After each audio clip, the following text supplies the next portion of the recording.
Bristol Motor Speedway, the old Coliseum of concrete. And so far in the early going, we've had a tire specification change. Seems to have come off without a hitch. And a little typical Bristol fender wrinkling and some cars getting knocked around. These brand new next generation Nationwide Series machines probably not going to look as pretty at the end of these 300 laps as they did at the start.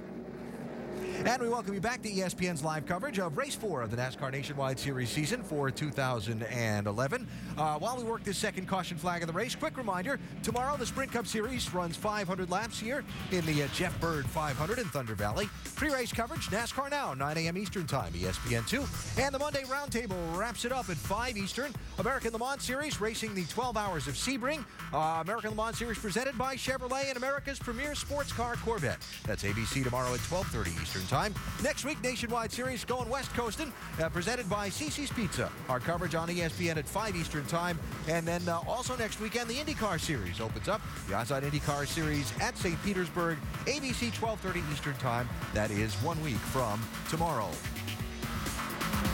Bestwick and Brad over in the pit studio where Kyle Busch has done a good chunk of the leading so far in this race, but Ricky Stenhouse Jr. has looked awfully good. Ricky Stenhouse is doing a great job. We expect Kyle Busch to be Kyle Busch. He's going to run up front. And what about Danica Patrick? She's got a good run going thus far, Al. Some teams choosing to pit under this second caution and make adjustments to their cars, working on the handling. Casey Kane was the first off pit road in the 38 car. He is back 15th in line for this restart as we get set to go with leader Kyle Busch choosing the outside lane, and Stenhouse, the young one, in the 6, down low as they head off of turn 4. We head up to the booth to Marty, Rusty, and Andy. 25 cars on the lead lap. Kyle Busch has selected the high side. Stenhouse right alongside as we get ready to go back to green flag racing here at Bristol.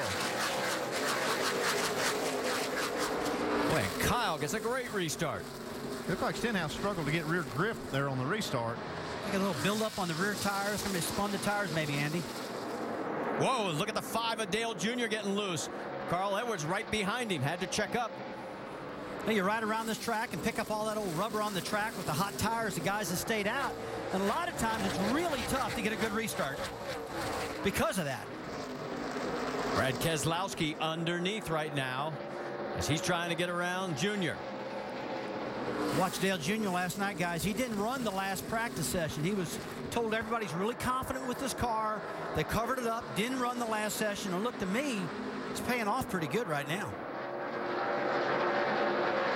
These guys still going fender to fender. Up front, Kyle Busch leading by 0.6 of a second. Let's get an update on Dale Earnhardt Jr. What about it, Doc? Well, Marty, Dale has said the car is so very loose, especially in the corners. He said it is worse up high on the racetrack. I got to get down, and now I'll have some room to get down on the inside. He said when I'm on the outside, I can barely hang on.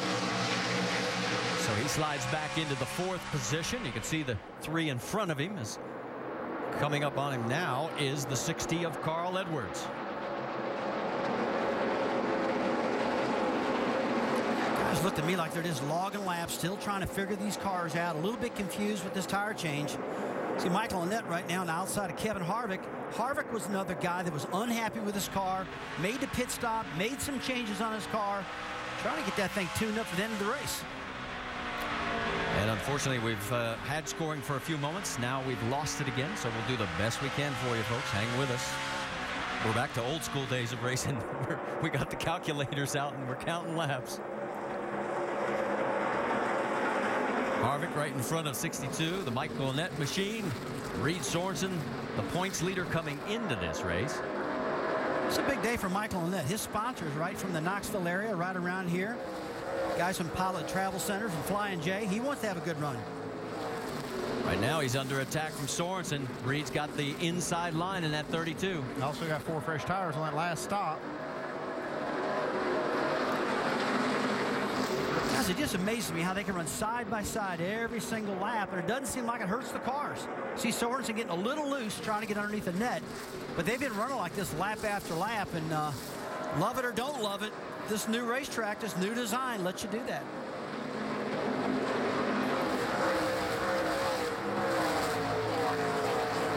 Let's check in on the For 8th, you've got Joey Logano and his Joe Gibbs Racing teammate, Brian Scott. Here comes Casey Kane. Remember, he restarted in 15th, I think it was? Yes. Yeah, now he's starting to climb his way back up. He's the first car on the track in the running order that did take 4 tires last stop.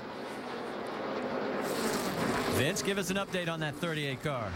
Yeah, Casey Kane has been way loose, so they've come in a couple of times and made significant adjustments to that race car. He told me before the race they feared it would be loose, but this most recent adjustment, they made a significant chassis adjustment and 4 tires. Seems to be a little bit better for the 38 of Casey Kane.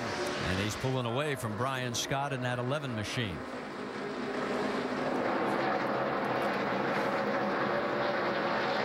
Moving a little farther forward, here you've got the 30.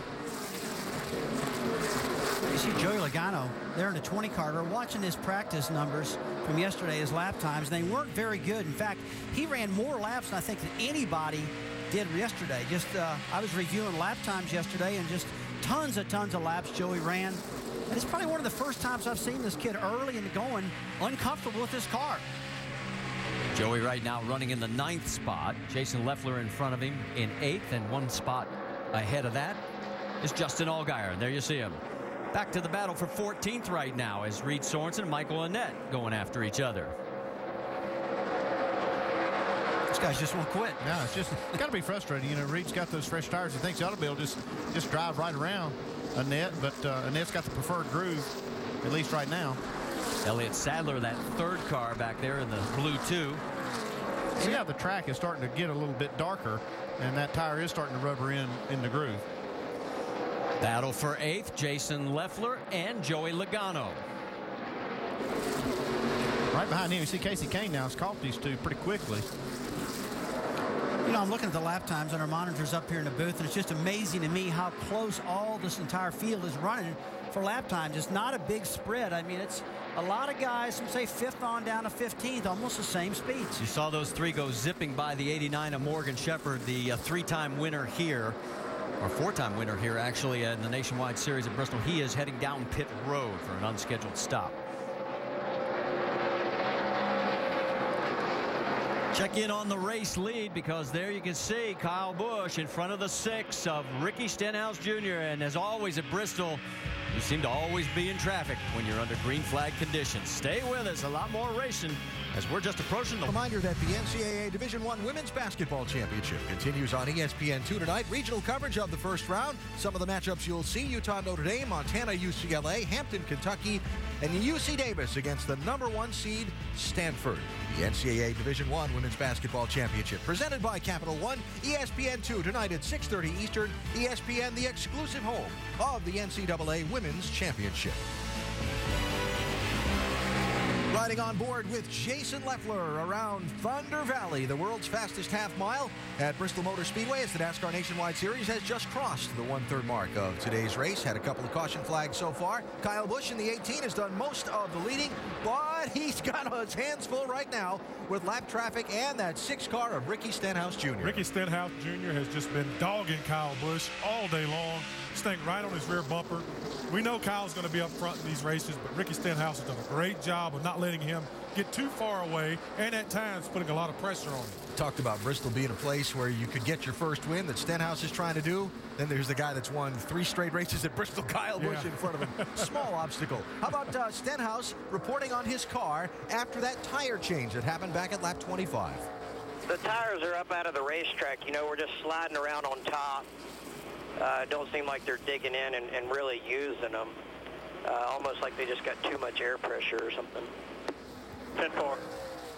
So Stenhouse and all the other drivers trying to give their crew chiefs as much feedback as they can on how to adjust these cars. Remember, this is a different right side tire now on the car than they started the race on. Well, and what he's talking about is it's a much firmer tire. You can up on top of the racetrack. He just doesn't feel like he's got that grip and that forward bite that he needs right now. As time goes on, though, and the field starts to come in for these guys, I think all this will go away. And he's digging all over Kyle Busch right now, who is very fast, by the way. And as we go back upstairs to Marty, DJ, and Andy, you know, as the crew chief, you're only going to have another 1, maybe 2 more chances to adjust on that car the whole rest of this race. Yeah, you're right, Alan. The things happen so fast here, but what you don't want to do, I mean, he does have a good car.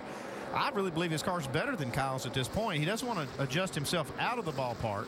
Especially with these tire pressures, you can get off on that and then and not get it back before the end of the race. The tire pressure you just mentioned, that's a huge adjustment tool here at this particular racetrack. And yesterday I was kind of walking around the garage area talking to some guys, and a lot of guys are using a simulation tool right now, and it calls for a lot of air pressure. But old school tells you, hey, get that air out of the tires. It'll probably make their car better. Mike Bliss has gotten 2 laps down now as he has been passed by the front 2. And Danica Patrick, the last car on the lead lap, in 20th position. She is about to go a lap down here on lap 117. Yeah, last restart, she lost a ton of spots and got in kind of a jam and lost a lot of time. Now it's going to cost her a lap. That's one thing about this track. You just cannot lay back on the restarts. You got to get all you can, because you're running around this racetrack in about 16 seconds. You're going to get lapped quick if you don't hustle on these restarts. So I found that out the hard way. She ran 236 laps in the 4 practice sessions yesterday. And right now, as we mentioned, she is 1 lap down now in the lucky dog position in 20th place.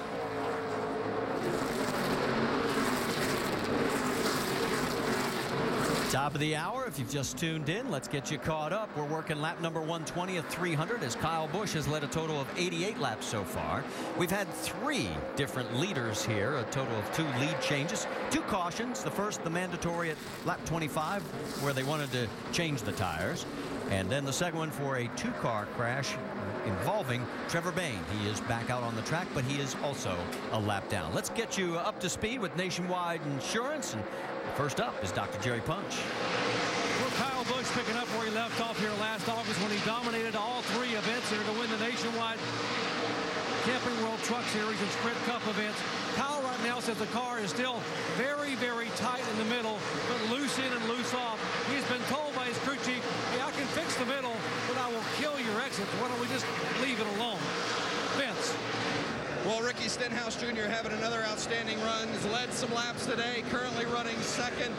Big change from a year ago when he was 36th in points at this stage. He says the biggest improvement for him is the fact that he's learned how to race in this series. He's learned when to push and when to ease out, when to take what the car is giving him. He says that's been the biggest difference. Right now, the car a little loose in for Stenhouse. Jamie? And Brad Keselowski in the 22 behind him started this race 12th. He said as this run goes on, his car is getting a little tighter with that new right side tire. He is very sensitive, though, about the tire wear. Remember, the last 2 weeks, he cut a tire in the last 2 races. So his team telling him, nobody's complaining, the tires are good. Doc? Back last August, it took Dale Earnhardt Jr. 225 laps to drop from 34th starting spot into the top 5. It only took him 3 laps to get in the top 5 today. He thinks he's got a very good race car. Right now, a little bit loose, even more loose at the top of the racetrack. And Dale just told his crew chief, right now the car is getting better and better lap after lap.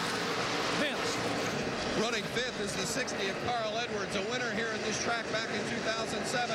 They've worked hard on this car throughout the practice sessions this weekend. Took some big swings at it to get it fast for Carl. Pretty solid right now. He says it's turning in nice, but it's still a little tight through the center for the 60th Carl Edwards running 5th. Next up is the 88 car of Eric Almirola, one of the cars owned by Junior Motorsports. And Eric said this is the kind of racetrack he's been looking forward to thus far this year. They have struggled with tight race cars the first 3 events. He has not had a top 10 finish yet. Eric told his crew he thinks we have at least a top 3 car today, if not better. Jamie. And Joey Logano in the 20, we've talked about him a little bit. He actually just came on the radio moments ago and said, guys, I'm glad we stayed out that last round of stops. This car is getting better as the pressure builds up on this new tire. So Joey Logano liking the change in the tire and liking his car right now. Vince? The 38 of Casey Kane is running 8th. This is the 3rd time that he has run with crew chief Stuart Cooper here at Bristol. All 3 times they've had fast race cars, but all 3 races have ended in accidents. They both told me today they feel like they're due. Right now they've been working on getting that car to snug up for Casey Kane. Dave Burns? After making a pit stop, Kevin Harvick restarted 16th on this run. He's driven all the way up to the 9th position. The last time, he said the car was plowing, so they made a track-powered air pressure adjustment. He just radioed in. He said the car is still tight in the center, but at least he didn't use the word plowing. And Justin Allgaier behind him in the 30 said the car is getting better as the race goes on. He wasn't that thrilled with it in practice, but so far the changes have worked. They too stayed out that last round of stops. Let's go back upstairs to Marty. 17 cars still on the lead lap. 7 are either out of this race or behind the wall. You've got a complete update now on the top 10. There they are. Ricky Stenhouse, the only group in that top 5 that has never won here at Bristol. Does that change today?